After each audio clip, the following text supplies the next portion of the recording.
Gaza में Israel Hamas आर्जी जंगबंदी का पहला मरहला जुमे के सुबह 7 बजे शुरू होगा। कतर के ताउन से होने वाली इस आर्जी जंगबंदी के दौरान इमदादी ट्रक गाजा आने की इजाज़त होगी। इसराइल जनूबी गाजा पर फ़िज़ाई हमले बंद करके शुमाल में हमले महदूद कर देगा।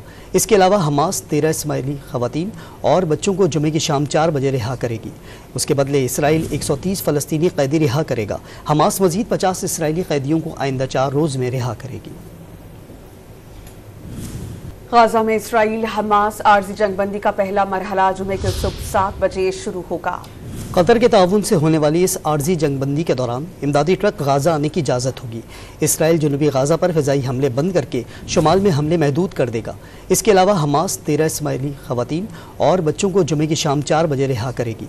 उसके बदले इसराइल 130 फ़लस्तीनी कैदी रिहा करेगा। हमास मज़ीद 50 इसराइली कैदियों को आइंदा 4 रोज़ में रिहा करेगी।